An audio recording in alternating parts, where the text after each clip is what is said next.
Hi there, tax accountants. I hope all is well, and I pray that as you're viewing this video, that you're in the best of health and spirit. This video will cover several questions from Chapter 6, which covers accounting periods and other taxes. So we'll jump right in, start with the first problem. And here it states, what is the 2023 tax recognition of each item of income or expense? If eucalyptus is a cash basis taxpayer, what if Eucalyptus is an accrual basis taxpayer? So it states Eucalyptus Inc., a calendar year corporation, has the following transactions in 2023. So, as we know, a calendar year corporation, this is a corporation where their year starts January 1st of whatever the year is and ends December 31st of that year, in comparison to a fiscal year where it is any other 12-month period. So, when you hear a fiscal year, think of it from birthday to birthday, any other 12-month period. So, here it states for part one, receives payment of $10,000 for services performed in 2023. So, tax law requires taxpayers to report their taxable income using a method of accounting that's regularly used by the taxpayer. And one of the key things is whatever accounting method they use, it also essentially needs to reflect how it is reported for tax purposes. So, we have what's called the cash and receipts disbursements method, the cash method. What that simply means is that income is only recorded when it is received in cash, vice versa. Expenses are only recorded when they are actually paid. In comparison, we have what's called the accrual method. And with the accrual method, it does not matter when the income is received. If a client decides to pay in advance or if a client pays after the work is performed, under the accrual method, of accounting, the key thing is, was the revenue earned? And what that simply means is, were the services performed? Was the product sold? That is when the income is recognized. Expenses, on the other hand, doesn't matter when the expenses were paid. Doesn't matter if we paid for the expense in advance or if we paid for it after it was incurred. The key thing is, was the expense incurred? And then we have the hybrid, which is basically a method that's specifically recognized in the tax law, and it's basically like a merging between cash method and the accrual method of accounting, essentially. So for this first question, receives payment of 10,000. So when we think about the cash method, received, cash was received. So therefore, under the cash method, it would be 10,000. And under the accrual method, we have to ask ourselves, did we earn the income? So based on that, under the accrual method, we would also recognize it. For question two, it says we receive payment of $8,000 for services to be rendered in 2024. So under the cash basis method of accounting, we would recognize the full 8,000, but in 2023, however, we did not earn any portion of this $8,000. We are not going to earn it until 2024 when we perform the services. So therefore, under the accrual basis of accounting, none of the income, or none of the cash rather received, will be recognized as income. Instead, on the books of Eucalyptus Inc., it would be recognized as unearned revenue, which is essentially a liability. Eucalyptus Inc. has an obligation to provide the services to this client next year. Three states we receive a payment of $5,000 for goods expected to be shipped in 2024. So this is fairly similar to the problem above. The only difference is that in question two, it's services. Question three, it's goods, it's products. Under the cash basis method of accounting, again, did we receive the cash? If so, we recognize it as income. Under the accrual basis method of accounting, however, did we earn the income? In step three, or question three rather, we did not ship the goods, therefore we did not earn the income. So zero would be recognized under the accrual method of accounting. Four states receives a rental payment of $6,000 for a lease agreement that starts December 1st, 2023 and ends May 31st, 2024. So the tax law, would it be the tax law if there weren't certain caveats, certain things that, we need to essentially account for just a little differently from the regular rules? So in this example, we see we received the rental payment. So what this simply means is, we have a rental space and we received income in advance. So this is one of those caveats in the tax law. So the $6,000, obviously on the cash basis, we received it. So $6,000. However, whenever we're dealing with prepaid rent, that is going to be treated under the accrual basis. It's treated as it were under the cash basis. So accrual basis taxpayers, whenever they receive certain types of prepaid income, such as rent in advance, they have to recognize it, or they generally recognize it on the cash basis. So even though eucalyptus did not essentially earn, here we see December, so they essentially technically only earned 1 month, they only earned 1,000. This is one of those caveats. When they receive prepaid rent, they are going to recognize the income on the cash basis. So therefore, under the accrual basis, question 4 is one of those caveats, one of those exceptions. We move on to question 5, where it states prepays interest expense of $12,000 for the period July 1st, 2023 through June 30th, 2024. So for question 5, again, they paid $12,000. These are one of those caveats. An expense generally is going to be deductible in the year in which all of the events occurred that determine the liability exists, right? So simply stated, was the expense incurred? However, when we're dealing with certain expenses under the accrual basis, in addition to the cash basis, it's treated a little differently. So as it relates to prepaid interest is always essentially allocated over the period of time for which it is allocated to. So prepaid interest expense is recognized over time. So this is one of the caveats for both cash basis method of accounting as well as the accrual basis method of accounting. So I'll pull up my calculator quickly.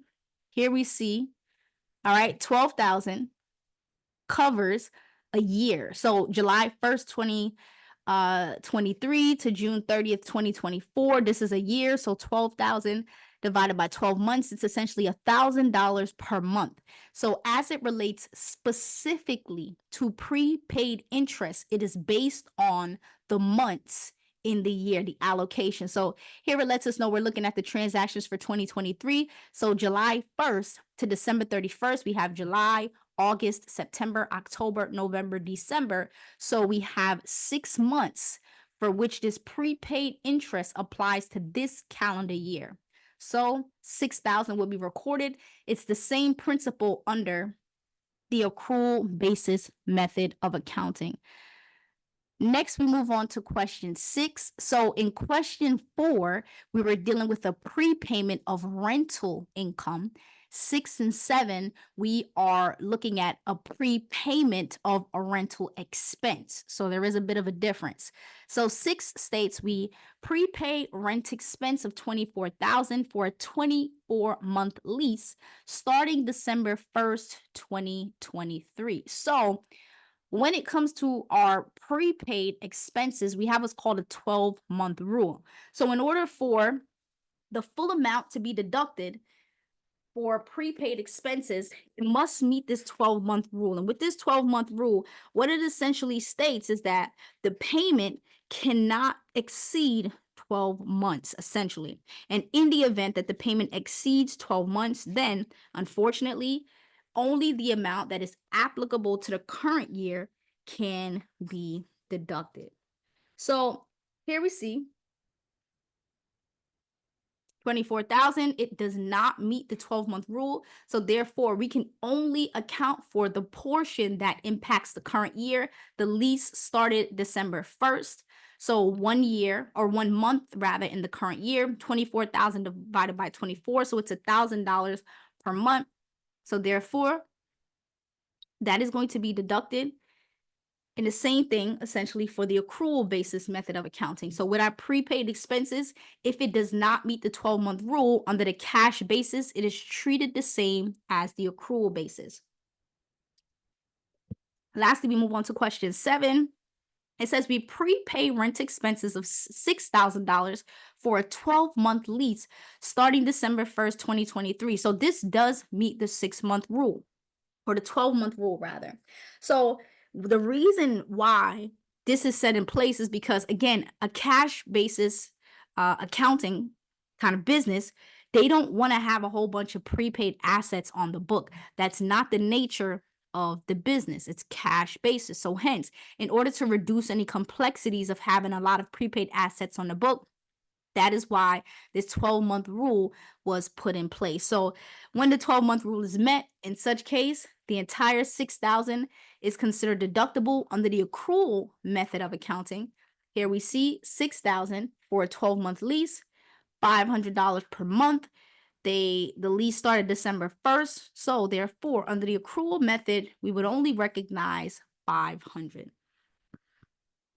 So again, it's very important to distinguish when you are dealing with clients if they are under the cash basis or if they are under the accrual method of accounting, because obviously that has a significant impact on their bottom line.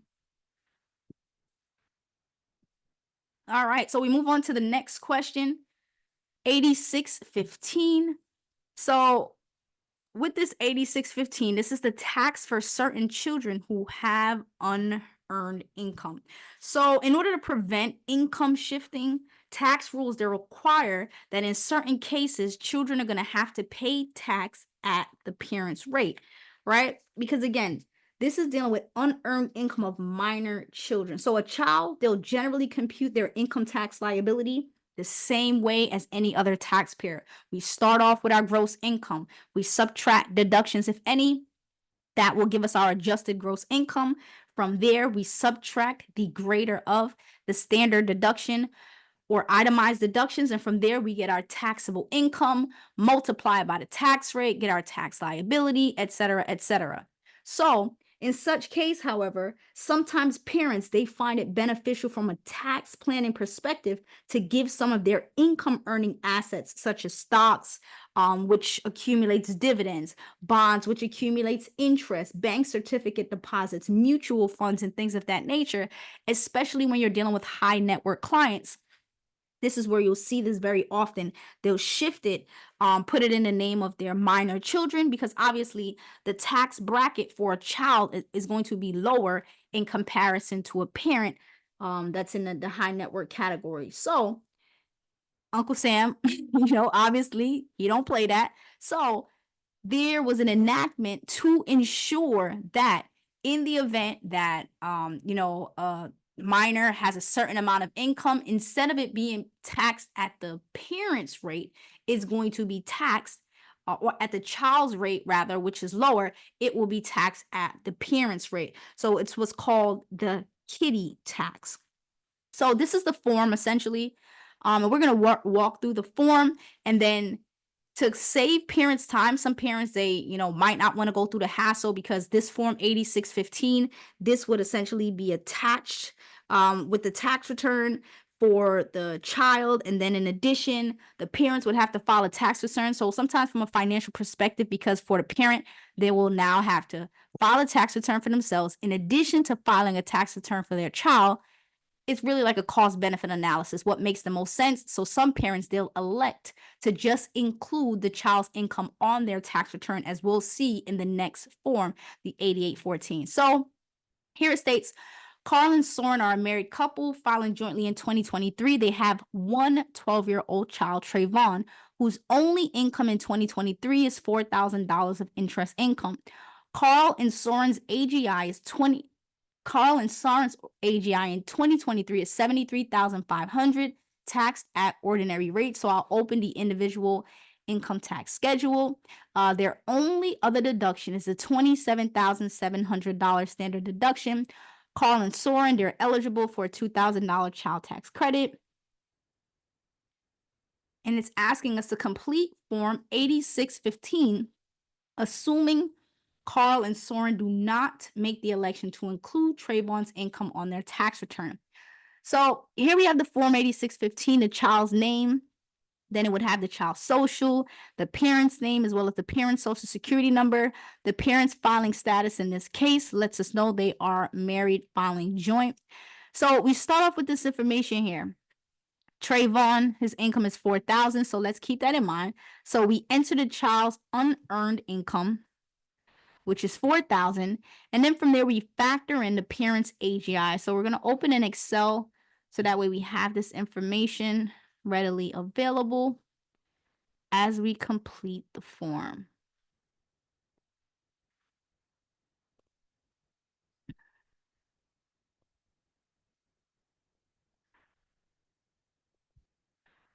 All right, so when we're calculating the unearned income, the first thing we do is we determine what is the net unearned income. And depending on what the net unearned income is, that ultimately depends or determines how much is going to be taxed at the parent's rate and how much is going to be taxed at the child's rate. So for purposes of completing the form, we'll start with the form and then we'll kind of go from there, but I'll keep this to the side so we can see it. All right, so we enter the child's unearned income, which is $4,000. In two states, if the child did not itemize deductions on Schedule A, enter $2,500. So the problem doesn't tell us anything about the child, itemizing. So we input $2,500. And now for line 3, it asks us to subtract line 2 from line 1. So $2,500 subtracted from $4,000. That leaves us with a balance of $1,500. And now for step 4, it asks us to enter the child's taxable income. So in order for us to calculate the child's taxable income, it will be calculated as follows. The unearned income minus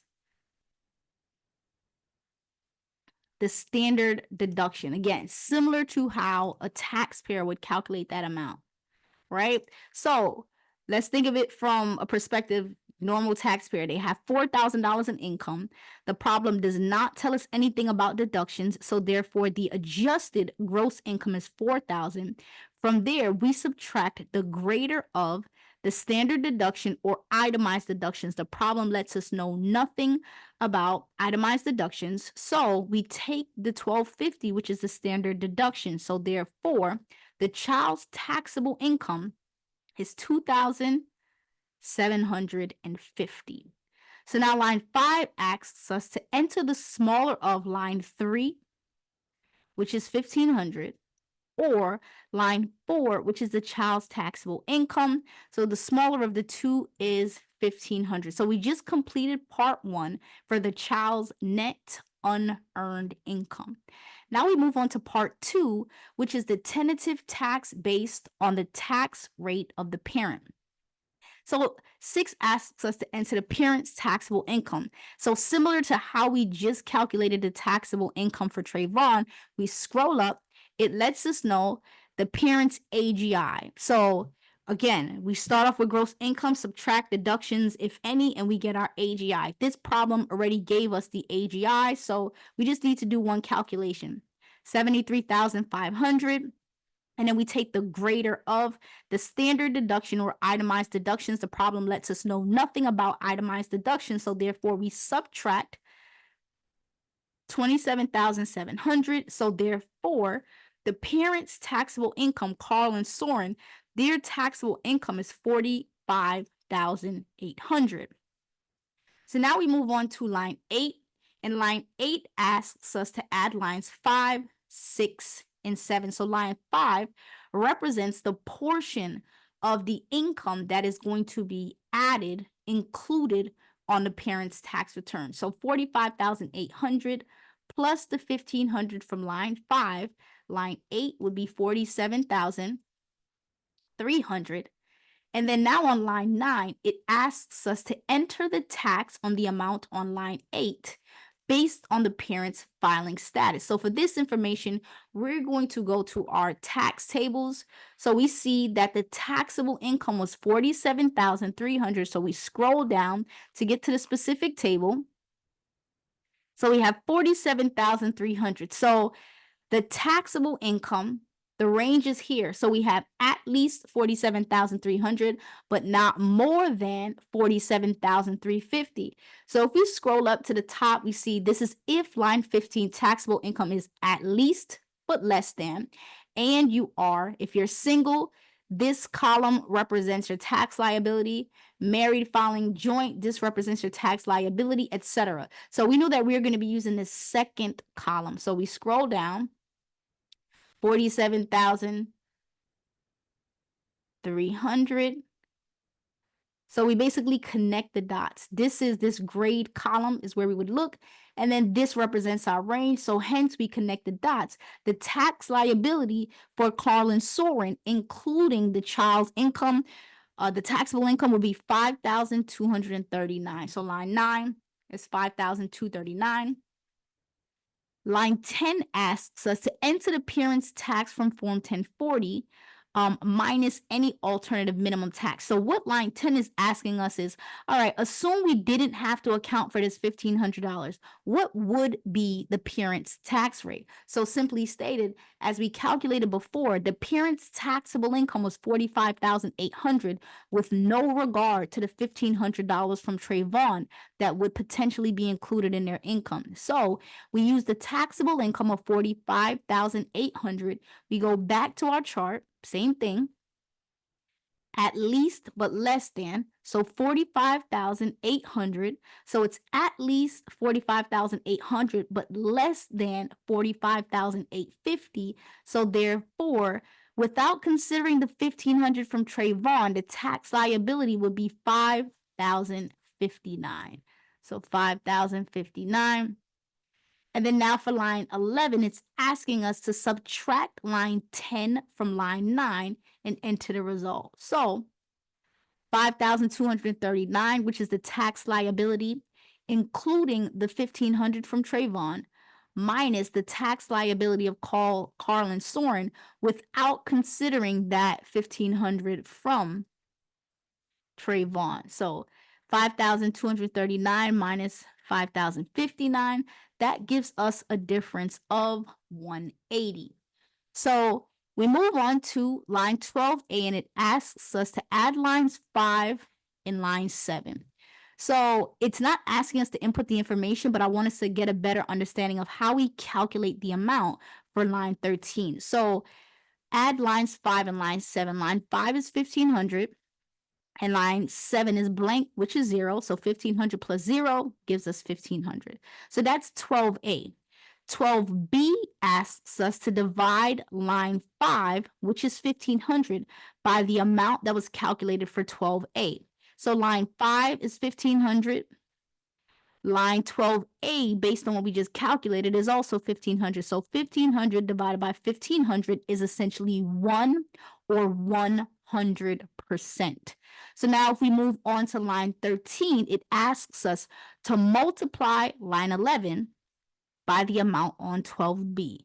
So 180 times 1 or 180 times 100%, line 13 would also be 180. All right. So again, just go through the steps as you're working through the problem. Again, the key thing, even though we see 12A and 12B are blank, 1,500 divided by 1,500 gives us 1. Hence, once we move on to line 13, we multiply 180 by 1 or 100%. So now we move on to part 3, where we determine the child's tax. So line 14 asks us to subtract line 5 from line 4. So 2,750 minus 1,500 gives us a balance of 1,250.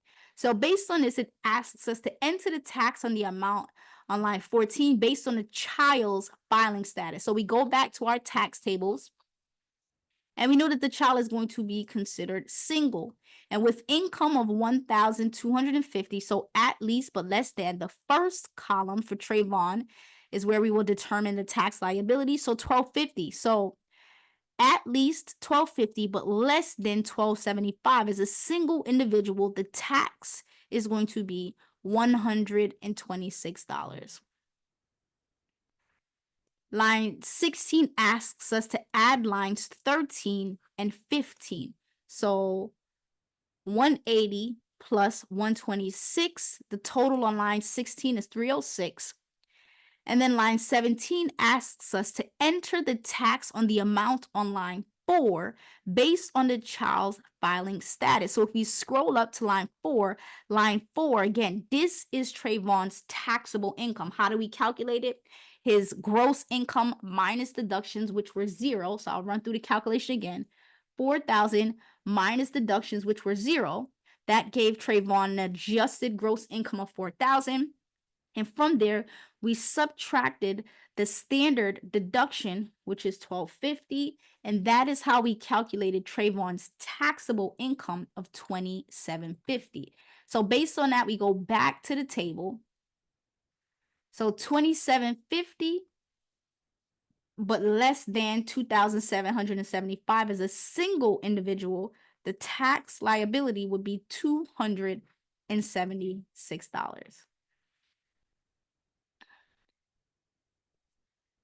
So based on this, line 18 asks us to enter the larger of line 16 or 17, and we see 306 is larger than 276. So therefore, this would essentially be the tax for the child, right? So this is how we would complete the 8615. But again, the parent might decide, hey, you know what? We don't really want to have to deal with the hassle of Trayvon having to file his own tax return.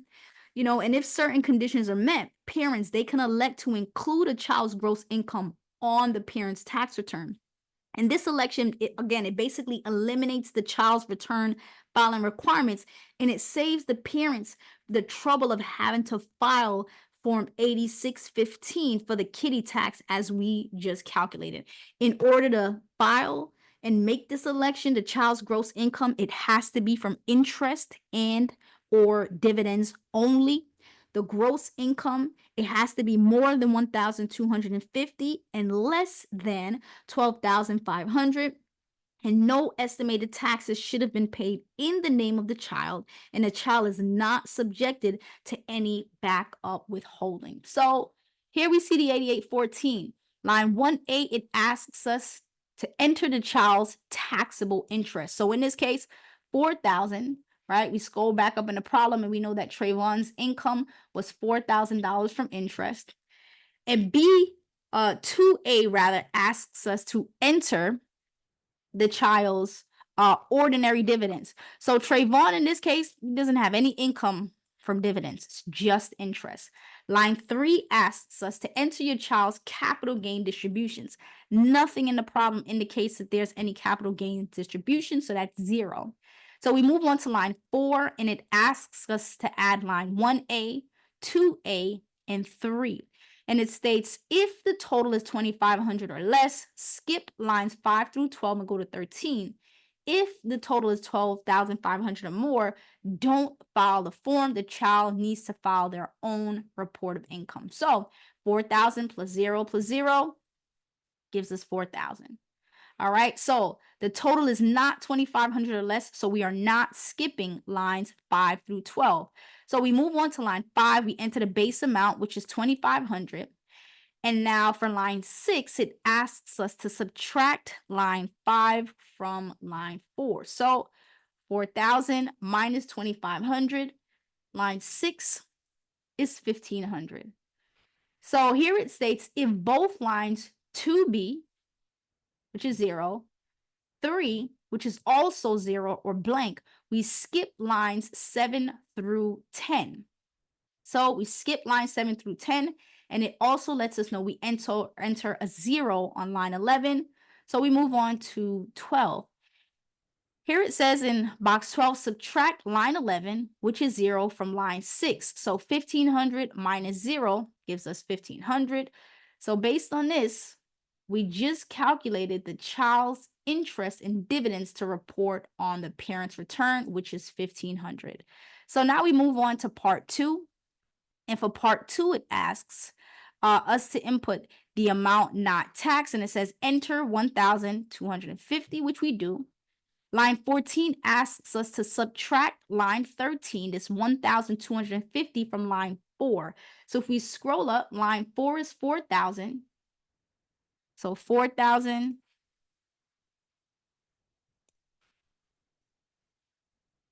minus 1,250 gives us 2,750. And then now it asks us, is the amount on line 14 less than 1,250?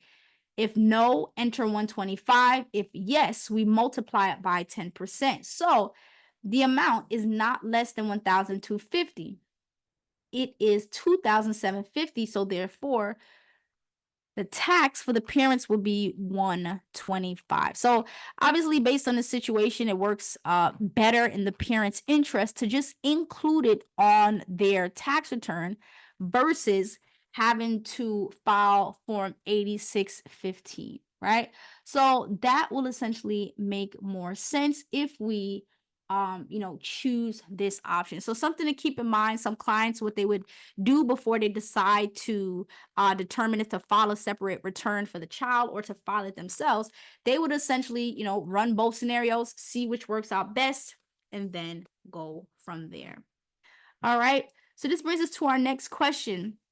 And we are looking at what's called the alternative minimum income tax. So there's a small number of individual taxpayers that are subjected to two parallel tax calculations.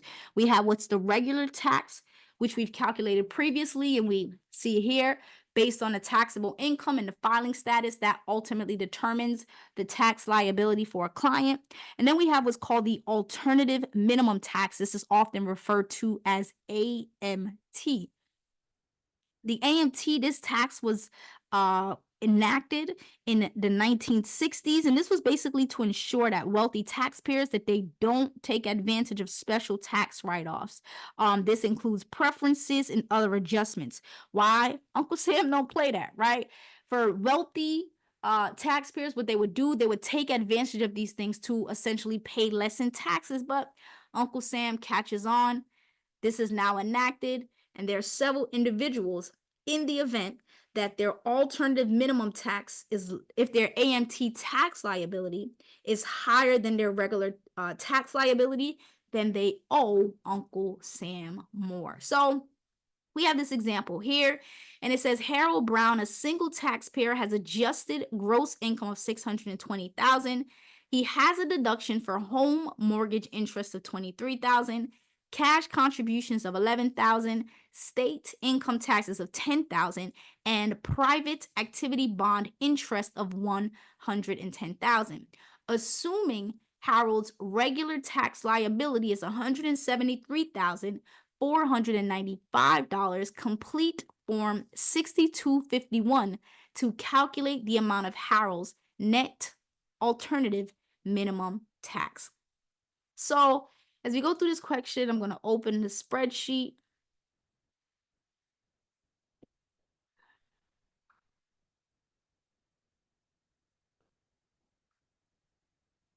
All right, so as we mentioned, with this AMT, there are certain adjustments, certain things that we have to factor in. So in order to calculate the AMT, is factored in as follows. It's the regular taxable income before exemptions and a standard deduction, plus or minus AMT preferences and adjustments. That equals the alternative minimum taxable income. We factor in the exemption.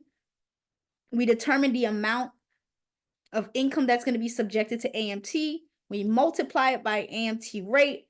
From there, we determine the tentative minimum tax. We subtract the regular tax. And from there, we determine if anything needs to be paid. So in order to answer this question, we start off with this information to the left.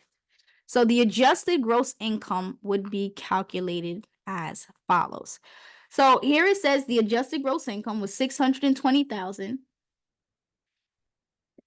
And we need to factor in the itemized deductions that are not allowed. So there's certain things that are allowed for regular tax liability calculations, but is not allowed for alternative minimum tax. So this includes our mortgage interest will be subtracted, in addition to contributions of $11,000, which would be subtracted, in addition to taxes, which would also be subtracted. So in such case, our taxable income that would be reported on line 1, part 1 of Form 6251 would be the AGI less the mortgage interest, less contributions, less taxes, which gives us a starting point for the AMTI alternative minimum taxable income of $576,000. So now the next part of the problem, it asks us if filing Schedule A, enter the taxes from Schedule A line 7, otherwise enter the amount from 1040. So just in case you might have forgotten, we'll just pull up a Schedule A. So you can see what it looks like. So Schedule A, lines 5 through 7, this essentially factors in the taxes that were paid. This includes state and local taxes, state and local sales taxes in the event that, let's say, a client or a taxpayer rather lives in a state whereby they don't have any state and local taxes. It will work better in that taxpayer's favor to claim sales taxes. This also includes real estate taxes, personal property taxes, and from there you enter the smaller of 10,000 or 5,000. So in this case, the problem lets us know that state income taxes were 10,000, hence it's the maximum amount. So line 2A, we input 10,000. And we see the other boxes are blank, so we leave those. Line G, 2G states interest from specified private activity bonds exempt from regular tax. So the problem lets us know that there was private activity bond interest income of 110,000. So we scroll down, 110,000. So now we scroll down. And then we get to line 4, which asks us for the alternative minimum taxable income. We combine lines 1 through 3. So we'll get our calculator and we add the amounts. The $576,000 worth of taxable income, which we calculated, plus the $10,000 for state and local income taxes, plus the interest from the specified private activity bonds. And that gives us total alternative minimum taxable income of $696,000. So we just completed part 1. We calculated the alternative minimum taxable income. And now for part 2, this is where we determine, well, okay, what is going to be the alternative minimum tax, the AMT amount? So there is an exemption that's available. And with the exemption, that essentially reduces the chances of subjecting a greater number of taxpayers to the AMT, right? So there was a change with the Tax Cuts and Jobs Act under President Trump's rule. So it went from about, I believe it was about a few billion or a few million people that were subjected to AMT. But with the expansion of it, now only about 160,000 taxpayers they reported AMT. So more than 5 million taxpayers reported over $36 billion in AMT taxes versus under the new changes with President Trump. They might expire in 2025. We don't really know what's going to happen, but it went from about 5 billion taxpayers, or 5 million taxpayers rather, with over 36 billion versus fewer than 160,000 taxpayers with AMT reporting only about $3 billion, right? So something to keep in mind. So with that being said, the AMTI income, which we calculated up above, was 696,000, but there's a threshold, right? So the threshold as a single individual is 578,150. So with the exemption amount, it's phased out. It's reduced by 25 cents for each dollar by which the taxpayer's alternative minimum taxable income exceeds the threshold amount. So we want to determine the excess. So Harold's AMTI income is 696,000. The threshold, as we see, is 578,150. So we want to determine what is the excess. The excess in this case is 117,850. And we determined that there's a reduction. This 25% reduction, it's basically whatever amount the IRS allows. This exemption amount of 81,300, the IRS set that amount. The same thing with the threshold. The IRS sets that amount. So we determine the excess, we determine, or we know rather the rate. So there's going to be a reduction of this 81,300. So we calculated as follows: the excess of 117,850 multiplied by 25 cents, because again, the reduction for the exemption is based on 25 cents per dollar. So it lets us know that the reduction for the exemption amount is going to be by $29,463. So therefore, the exemption amount for a single individual is $81,300. The exemption reduction amount, which we just calculated above, is $29,463. So therefore, the allowable deduction is $81,300. This is the full amount minus the reduction amount. So therefore, on line 5, will be 51,000. I think this is off due to rounding. Give me a second. All right, yeah, so this is off due to rounding. So technically this would be 29,462.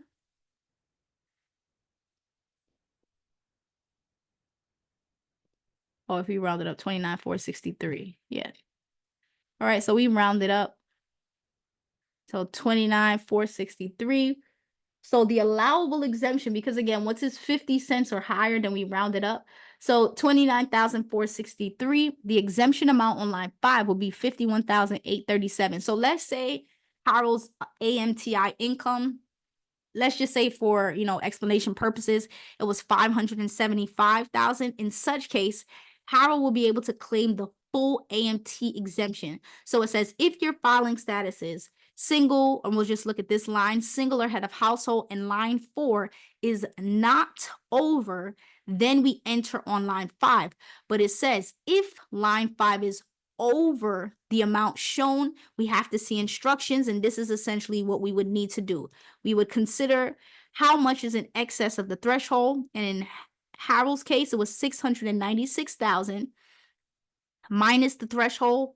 We had an excess of 117,850, which is reduced 25 cents for each dollar. So therefore, the exemption reduction amount was 29,463. So to determine the amount for line 5, we take the full exemption amount minus the reduction, and that gives us the allowable exemption that is reported on line 5. So we move on to line 6. Line 6 asks us to subtract line 5 from line 4. So we'll get our calculator. 696,000 minus 51,837. So line 6 is 644,163. Line 7 asks if we're filing Form 2555. We're not doing any of this, so it just says all others. If line 6 is 220,000 or less, we multiply line 6 by 26%. Otherwise, we multiply line 6 by 28%. So clearly, line 6 exceeds 220,700. So we multiply the 644,163 by 28%. And then it says for us to subtract 4,414. So therefore, we have $175,951.64. So if we round it, that gives us $175,952. And then it asks us to account for alternative minimum tax foreign credit. We don't have any of that. So for line 9, we subtract line 8, which is 0, from line 7. So 175,952 minus 0 is 175,952. So then we look to line 10, and it asks us to add Form 1040, line 16. So essentially, this is asking us, what is the regular tax for Harold? This amount was given. The amount was $173,495, so $173,495. And now what Uncle Sam wants to know is the regular tax more than the tentative minimum tax? If so, There's no AMT, nothing for you to do. However, if the tentative alternative minimum tax is more than the regular tax, unfortunately, the taxpayer is going to be subjected to an additional tax, as we see in this case.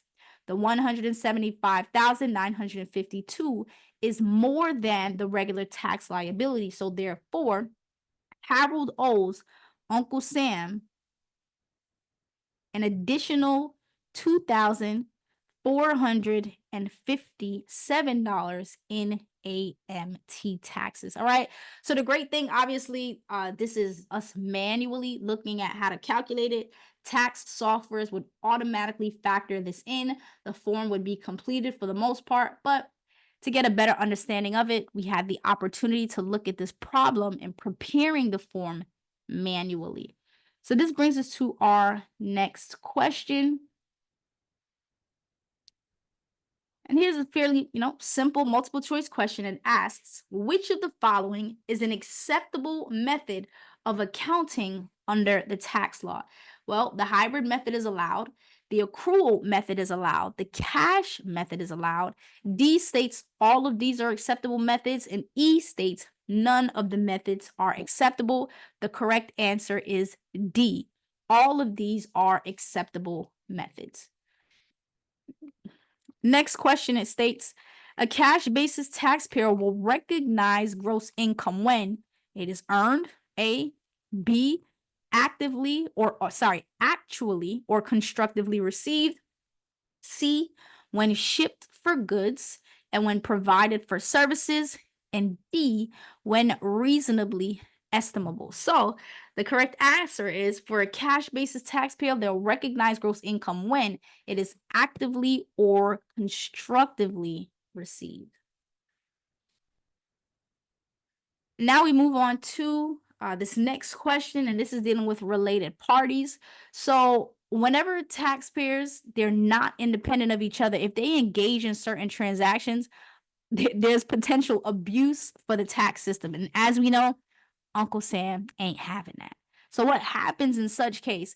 To prevent the abuse of tax law in such a case, the tax law contains provisions that govern related party transactions. And under these rules, related parties, whenever they undertake certain types of transactions, their tax benefits are limited. And there's two types of transactions between related parties that are restricted by Section 267 of the tax law. The first is whenever there's a sale of property at a loss, and two, whenever there's unpaid expenses and interest. So for purposes of dealing with related parties, one of the key things is that they also factor in ownership based on, perfect, here we go.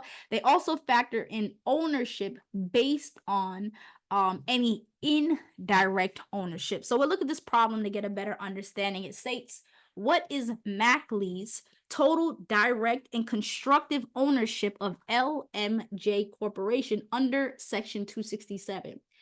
LMJ Corporation is owned 40% by Lucas, 30% by Mackley, and 30% by the Julius Partnership. Lucas and Mackley are father and son. Mackley has a 10% interest in Julius Partnership.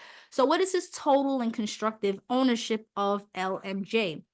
So under the rules of Section 267, Lucas and Mackley, they are considered lineal descendants, right? So what that basically means is that it's obviously Section 267, it can become a bit complex, set of rules to define who is a related party, but the common related parties includes family members. So a father and son, these are lineal descendants.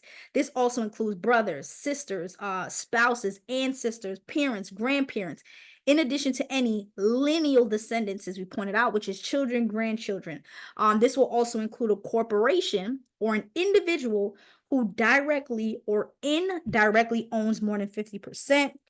Two corporations if they're members of a control group, trusts, corporations, and certain charitable organizations. So based on this information in this problem, for Mackley, he is going to need to consider the indirect ownership through his son. So Lucas owns 40%. Turn this to a percentage.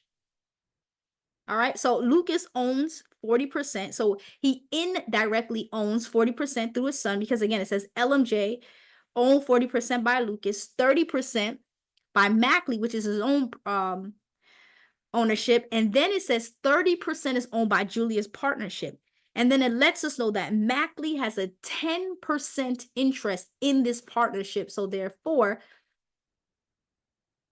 30% times 10%, which means that Mackley indirectly owns 3% of LMJ because of Julia's partnership. So therefore, based on this, Mackley's indirect and direct constructive ownership would be 73%.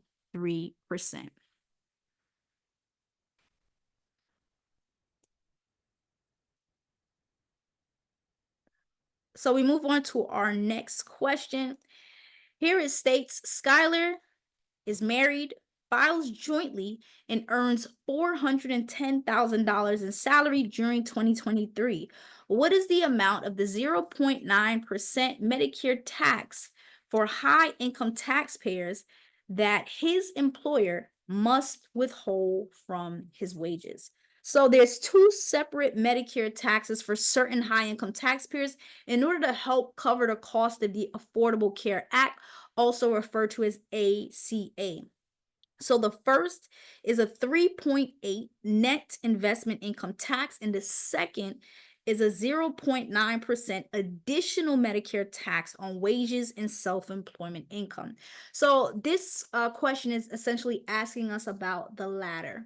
So in order to determine this, we know the Affordable Care Act, it imposes Medicare tax income on earned income. So this includes salaries, wages, self-employment income for certain high income taxpayers. So the additional tax, it applies. I'll make this a little smaller so we can make this bigger.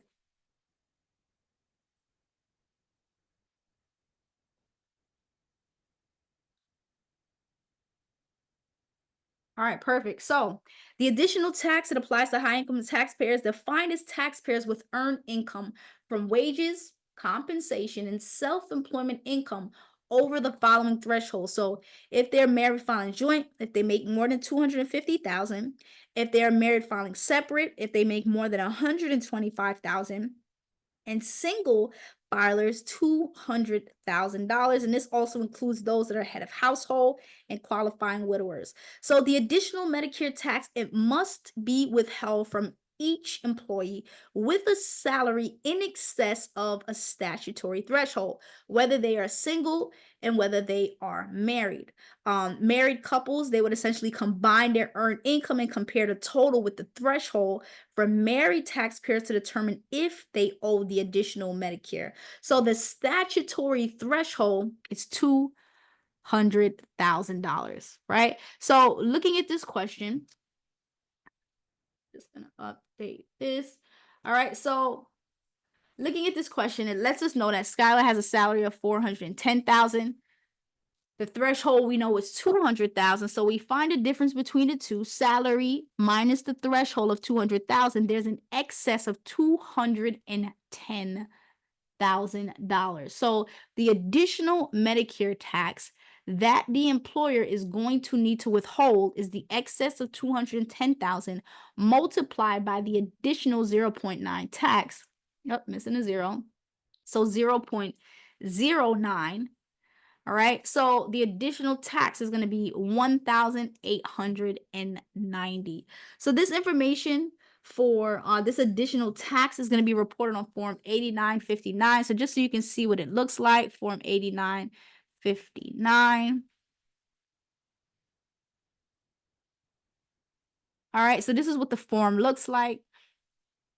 And here it says, what's the Medicare wages and tips, any unreported tips, any wages, from 8919. And then from there it says, in order to determine the additional Medicare tax on wages, we multiply line 6, which we just did, which was the excess, multiplied by 0.009. And that is how we calculated the tax of 1,890.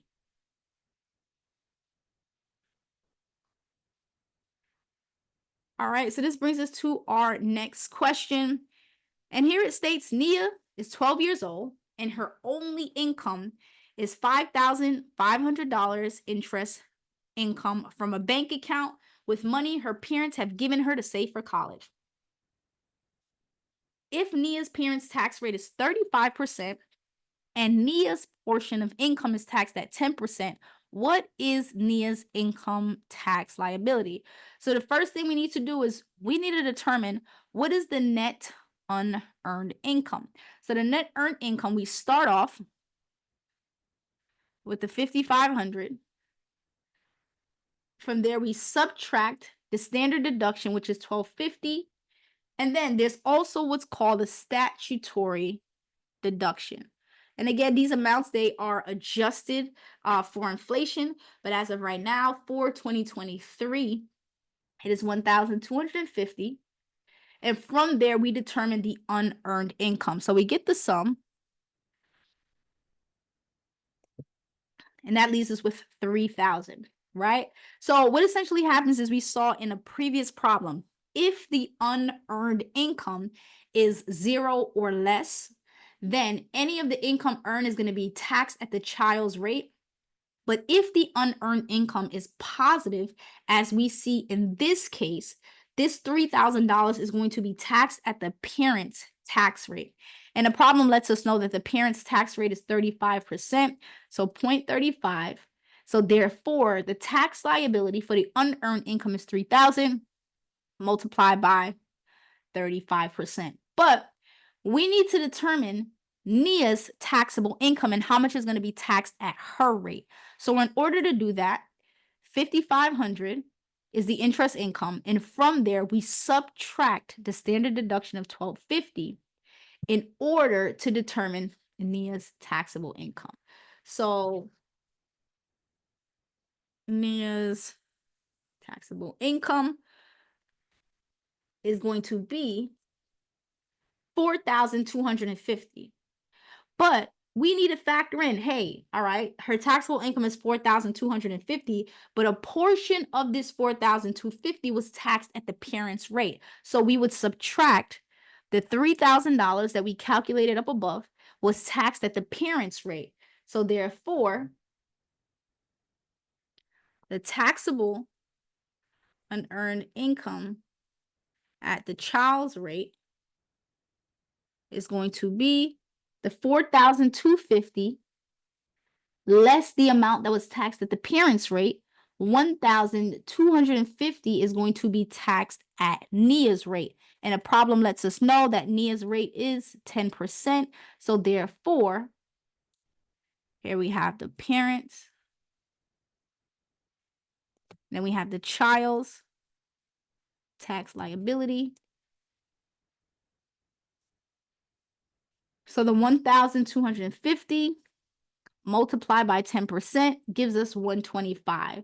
So we want to determine what is Nia's income tax liability. So I'll put these in yellow. So in order to determine the total liability, it is 1,050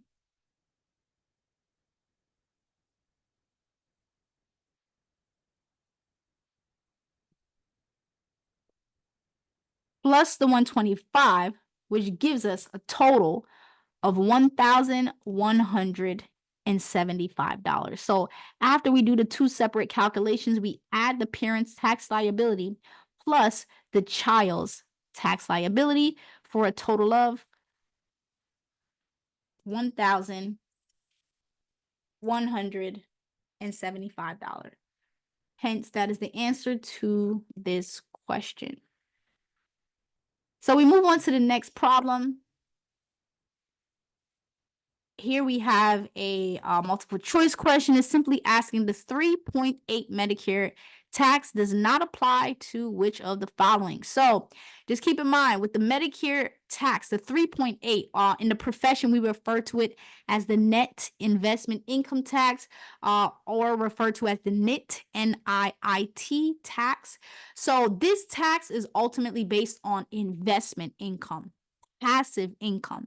The additional Medicare tax, which we saw in a previous question, that is based on earned income. wages, compensation, self-employed. So it's important to differentiate between the two.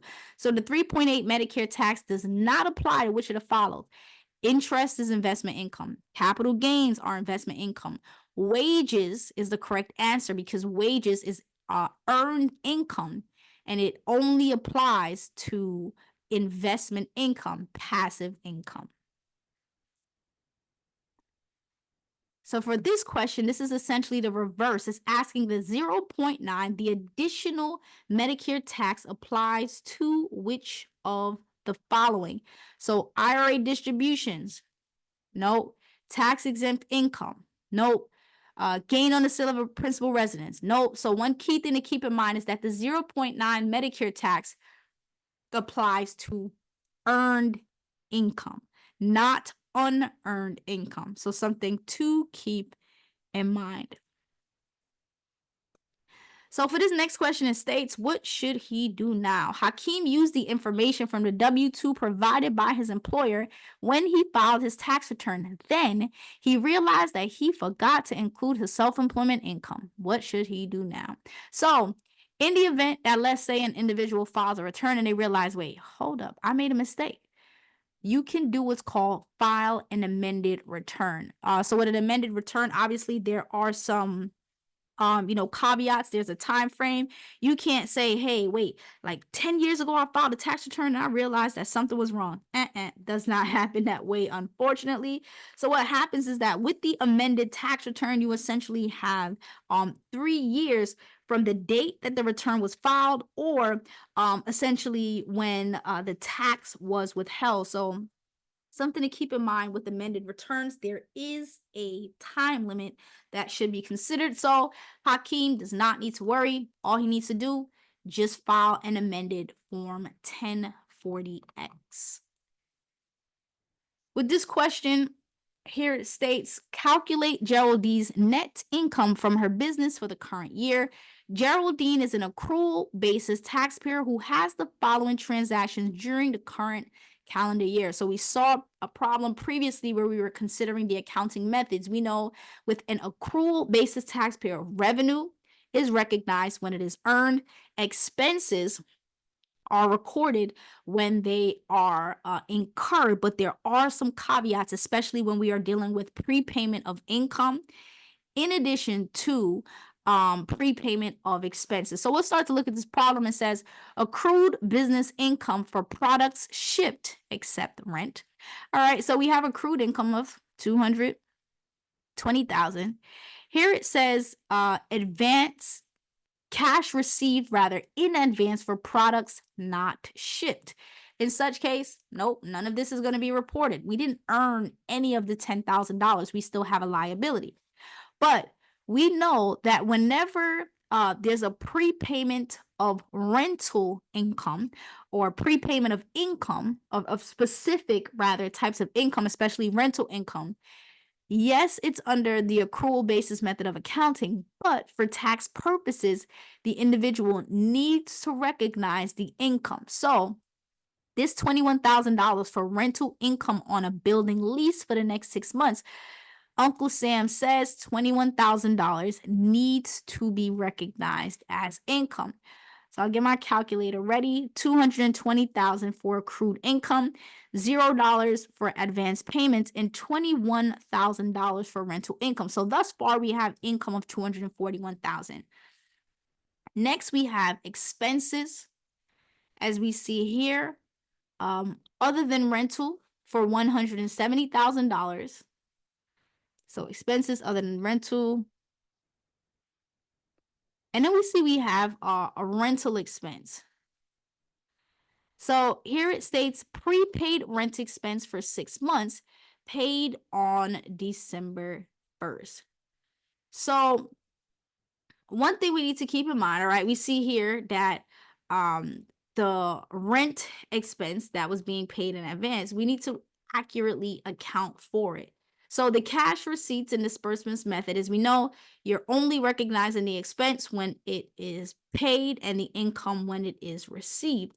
But when there's prepaid expenses, they are required to be prorated. In this case, it's an accrual basis taxpayer. If this were a cash basis taxpayer, we would essentially say, hey, this meets the 12-month rule. So Geraldine would be able to claim the full amount, but they are an accrual basis taxpayer. So therefore, the prepaid rent expense needs to be allocated.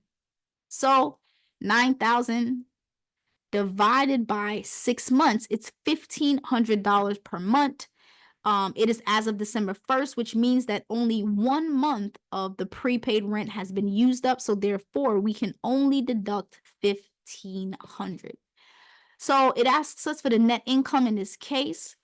So we have $220,000 of accrued income, 0 for advance payments, $21,000 for rental income, and from there we subtract $170,000 for expenses other than rental, and $1,500 for the portion of the prepaid rent expense that applies to the current year. So therefore, the net income is $69,500. So for this question, it asks similar to the question we saw before, but now it's just testing our theory. So as we know, the tax law, it contains provisions that is going to limit the benefit of shifting income to certain dependent children. Uncle Sam don't play that. And again, wants to make sure that, people are paying their fair share. In this case, it's asking us, explain the 2 different ways that the tax on unearned income of minor children or kiddie tax can be reported. So the kiddie tax, as we know, it will be reported on Form 8615. So Schedule A, this represents itemized deductions. Form 2106, this form is no longer used. It's been postponed, rather, in light of the changes with the Tax Cuts and Jobs Act. But this was for unreimbursed employee expenses. Might come back after 2025. We'll see what happens. So the correct answer for this is Form 8615. And the Form 8615 is going to be attached to the child's separate tax return. Alternatively, the parents, they might decide, you know what? I don't want to go through this whole hassle of my child having to file a separate tax return, that I need to pay for their tax return. They're like, I don't want to deal with it. So in such case, and it might also work out cheaper. That's another thing to consider. So alternatively, the parents, they may elect to include the income by attaching Form 8814.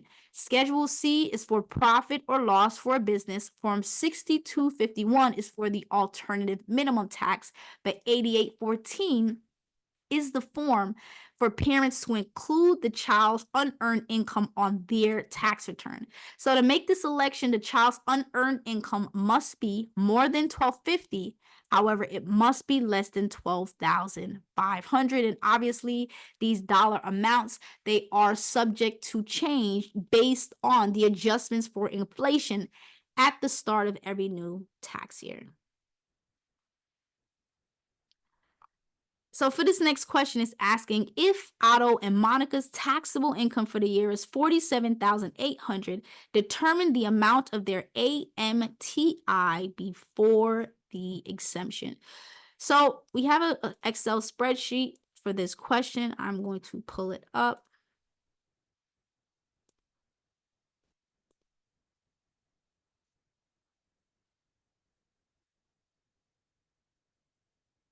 All right, here we go. So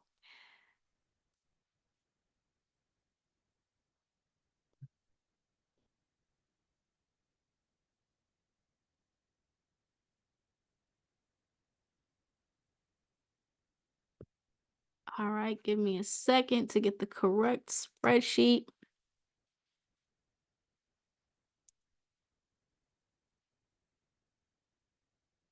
All right, coming right up. So here we see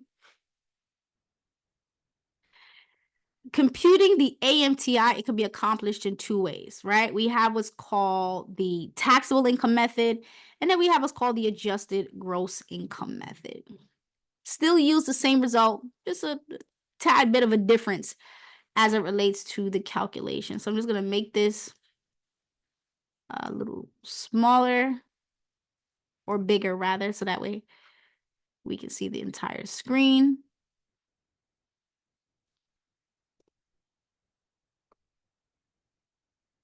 All right, perfect. So computing AMTI can be accomplished two ways, either beginning with taxable income or adjusted gross income. So if we start off with the taxable income method, here the problem lets us know that their taxable income is $47,800. And then it lets us know the additional AMT depreciation. So it says Otto and Monica, they're married taxpayers. They file a joint tax return for the current year. They have AGI of $80,300. They have excess depreciation on real estate of $67,500, which must be added back to AGI to arrive at AMTI.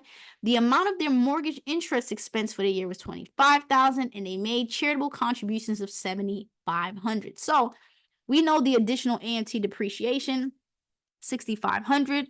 So we add the two amounts. AMTI, $115,300. So that's one way to calculate it. Another way to calculate this amount would be as follows. So we would start off with our adjusted gross income, which the problem lets us know is $80,300. From there, we would subtract the deduction. So we would subtract the mortgage interest of $25,000. We would subtract the charitable contributions of $7,500. And from there, we would add the additional AMT depreciation of $67,500. So we sum these amounts, and the AMTI would be $115,300. So we get the same answer, obviously, just a different way to calculate it. So the correct answer is $115,300. And again, these are just the two ways for which we can compute the AMTI. So for this next question, we're looking at the AMTI, and it's asking select for each below the treatment in determining the AMTI. So the standard deduction, as we know, it's allowed for regular tax, but it's not allowed for AMT. Therefore, it's going to be added back. Itemized deduction for state and local taxes. These are allowed as itemized deductions for regular tax purposes. However, it's not allowed for AMT, so therefore it is going to be added back.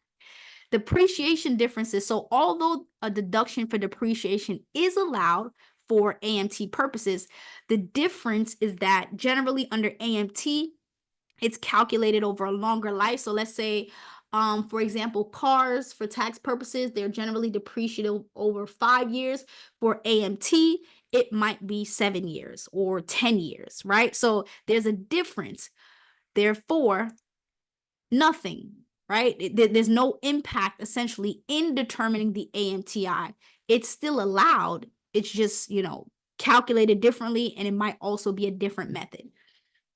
As it relates to difference between AMT net operating losses and regular net operating losses. So although a deduction for net operating losses is allowed, net operating losses, they're calculated differently for AMT, and therefore this results in an adjustment whenever it's present. So therefore, it could add to AMT or it can also reduce AMT. So therefore, the correct answer would be plus, minus, really ultimately depends. Here it states, what are the two tax rates which are used to calculate AMT, ignoring the special treatment of dividends and capital gains taxes? So the correct answer for this is 26% and 28%. Again, really ultimately all depends on the individual situation, whether or not they'll be subjected to it. Tax rates, 28%, 26% and 28%. So if the regular tax liability is more than AMT, nothing the taxpayer needs to do. But if the regular tax liability is less than the alternative minimum tax, unfortunately, that taxpayer needs to pay Uncle Sam more. Now we have this question with the nanny tax. So With the nanny tax, this is basically individuals who have household employees. They have persons that live in the home, that help them around the house. I can use one. I'm sure others can probably feel the same way. So if things do shift and I am able to get a household nanny, in such case, there are taxes that need to be paid. So in this situation, it states Sally hires a maid to work in her home for $500 per month. The maid is 25 years old, not related to Sally. During 2023, the maid worked 9 months for Sally.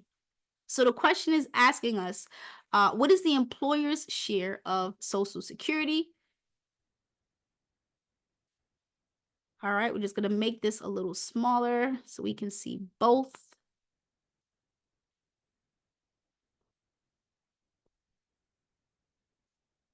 All right, perfect. So here it is asking, what is the employer's share of Social Security tax that Sally must pay? Sally is considered the employer, and it doesn't say the maid's name, but the maid is also going to have FICA taxes withheld. So basically, same thing as running payroll.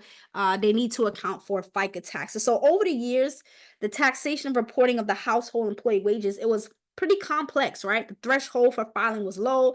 And essentially what happened is a lot of people were not filing it. And we know what? Uncle Sam ain't having that. So therefore, they enacted this was called nanny tax in essence in hopes to make filing it much easier, right? To get people to be more compliant, essentially. So it's similar to, again, if a individual works for a job, pretty much. So household employers, they're not required to pay FICA taxes on cash payments of less than 2,600. But if the cash payment to any household employee is 2,600 or more, then in such case, all of the cash payments are going to be subjected to FICA taxes. And in addition, then they'll need to pay FEUDA taxes and all of these different things. So FICA taxes, it's essentially consists of OASDI, which is Old Age Survivors Disability Insurance, better known as Social Security tax, which is 6.2%. And then we have Medicare tax, which is 1.45%. So much like if you're working a regular W-2 job, the employee has to pay this 6.2 Social Security and 1.45% Medicare tax, and the employer also matches it, right? So they both pay what is it, total of 6 point, let me do my math. 6.2% plus 0.145. Nope, that's wrong. 6.2 plus.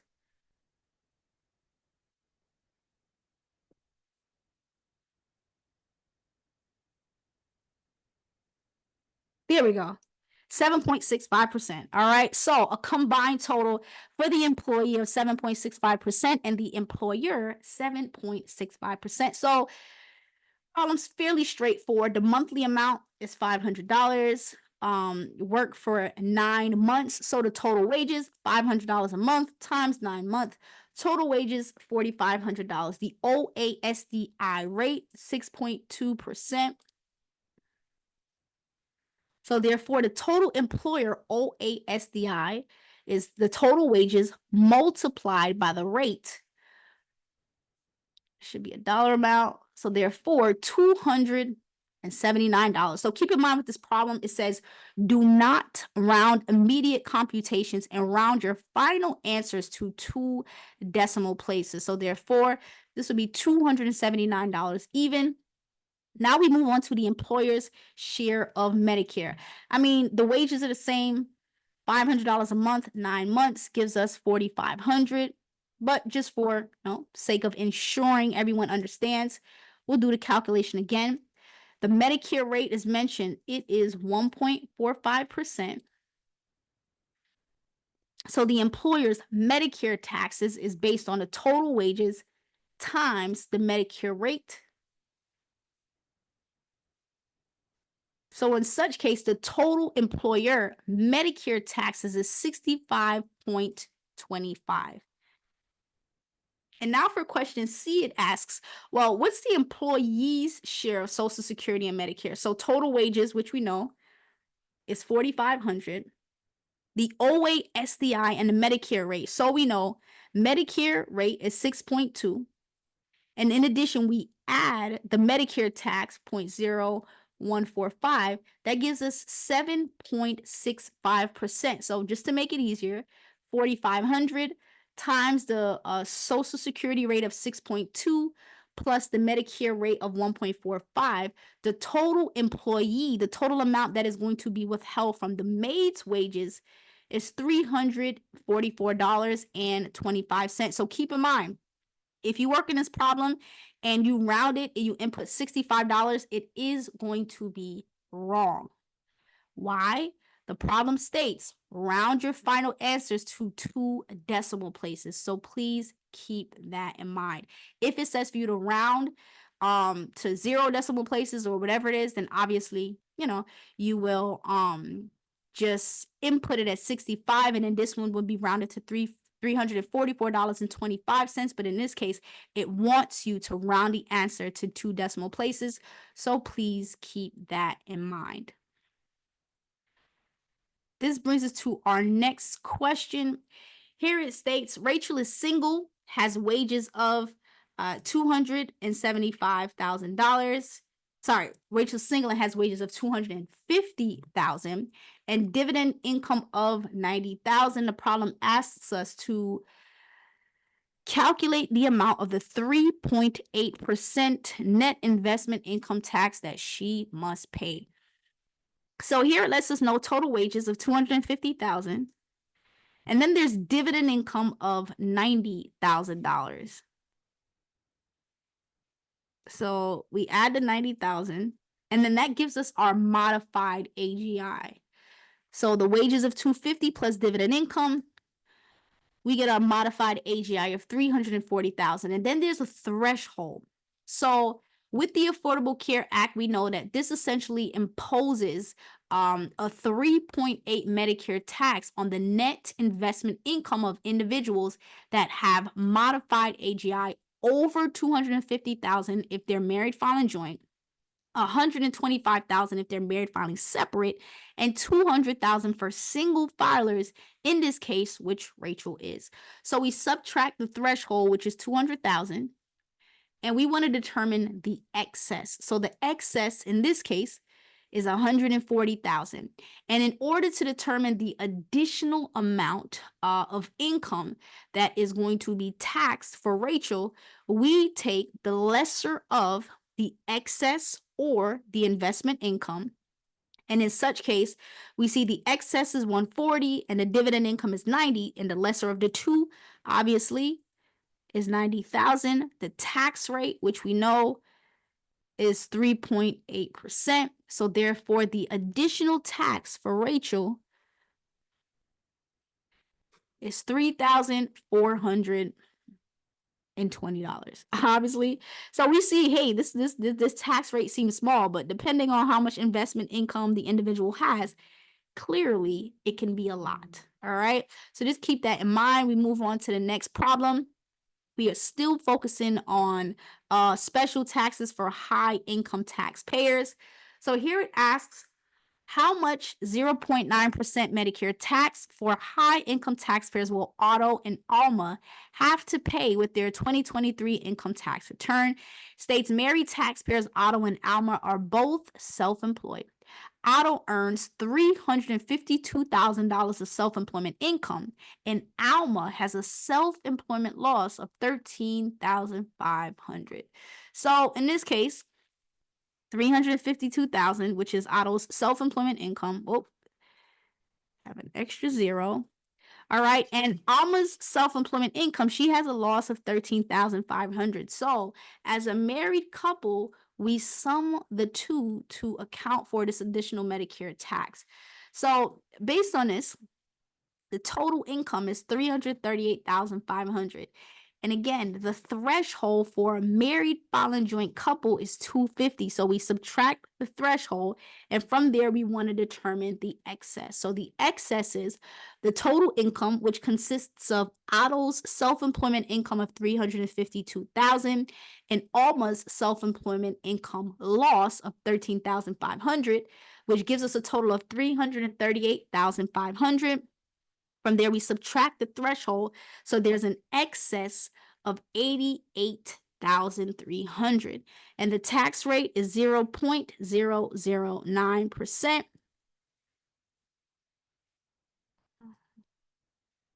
So the additional Medicare tax for Otto and Alma would be the excess of 88,500 times the tax rate. Therefore, oh, so much is a zero.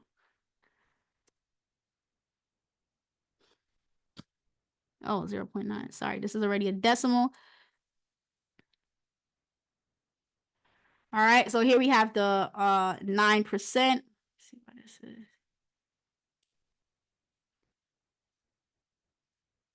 All right, so the additional Medicare tax in this case will be $796. And here it asks us to round it 2 decimal places, so it'll be 796.50. So 0.009. So we'll get the same answer because I know in the previous calculation, but here I had it preset to a percentage. So 88,500 times the amount. So I don't want anyone to get confused. So this cell is formatted to a percentage. That's why it shows 0.9. And then here is the 0.9 as well. So same thing, but obviously it depends on the format for the cell. So the final answer for Otto and Alma is $795 and $796.50. All right, so this brings us to our last question. And here, this is for a special taxpayer situation. So here's asking to indicate the steps a taxpayer should go through if they don't receive a Form W-2. So there are certain situations where a taxpayer doesn't get a tax form. In this case, it's specifically relating to a Form W-2. So in the event that a taxpayer doesn't get a Form W-2, the first thing they need to do, reach out to the employer, right? Hey, for the most part, employers, they need to keep payroll records for a number of years.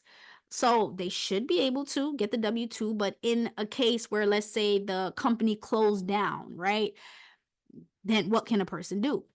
The next step would be, all right, contact the IRS, and then from there, they can provide the information. The IRS has what's called the wage and income transcript. And that basically reports all of the tax forms that were submitted to the IRS on behalf of a taxpayer. This includes W-2 income, 1099-R income, 1099-B brokerage. So this includes interest, dividends, if there's a K-1, etc. These different things are reported to the IRS. The only thing is that it's generally not available until July of the tax year. So let's say we are in year 2023. 2023 just ended and we're filing taxes for 2023. The tax forms, the W-2s, will generally be sent out in January of the start of the year. The IRS will not have the wage and income transcript until July of 2024, right? So that's the only downside. In the event that we contact the IRS, we get the information. And next step, let's say the IRS doesn't have it. The taxpayer, they're like, I do not want to wait until July. I need to file by April 15th. The next step would be to complete Form 8852. And this is basically like a substitute tax return. I'll actually pull up the file so you can see it. So Form 4852. And this is a substitute for Form W-2. And this is what it looks like. So substitute for Form W-2. This also applies to a 1099-R. The name shown in the return, the Social Security, the address, the year, for which we are filing it, the name of the employer. And then from there, you just input the information. What's the wages, tips, and taxes withheld and things of that nature? How did we determine the amount? And you also have to explain your efforts to try to obtain the form. So that's like the very last resort. In any event, let's say that the client, they are finally able to get the Form W-2. If there's any amendments, then from there, they basically just amend it. All right. So this brings us to the end of questions for Chapter 6, which covers accounting periods and other taxes.